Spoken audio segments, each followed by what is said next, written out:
My name is Maya Cornelius. I am a senior from Cedar Creek High School, and I will be speaking on how Reverend Dr. Martin Luther King Jr. has impacted my life.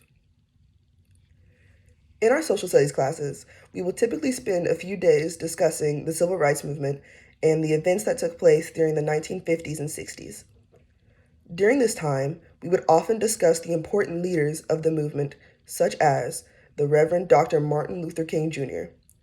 I have always found myself fascinated with how the tide of the movement could be changed so drastically through the leadership of one man.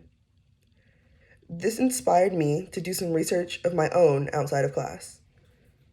I learned that Dr. King organized a number of strikes, boycotts, marches, and other forms of peaceful protests. Since the civil rights movement, more and more people are fighting for what they believe in through the power of peaceful protests. As a Black woman living in the United States of America, I know that Reverend Dr. Martin Luther King Jr. is who I should thank for many of the opportunities that I have available to me.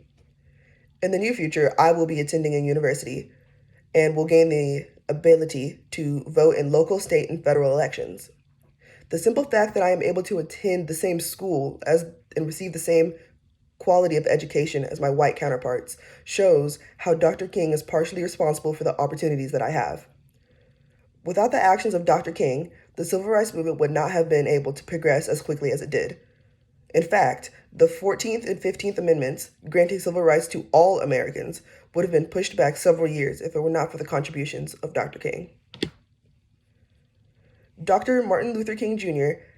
has a dream that one day we will all achieve freedom from our oppressors and be treated equally regardless of the color of our skin.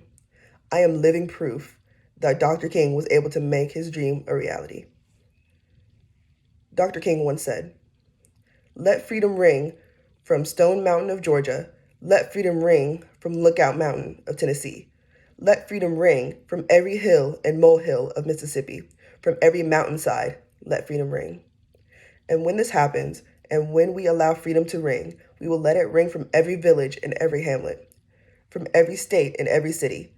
We will be able to speed up the day when all of God's children, Black men and white men, Jews and Gentiles, Protestants and Catholics, will be able to join hands and sing the words of the old Negro spiritual. Free at last, free at last. Thank God Almighty, we are free at last. Thank you.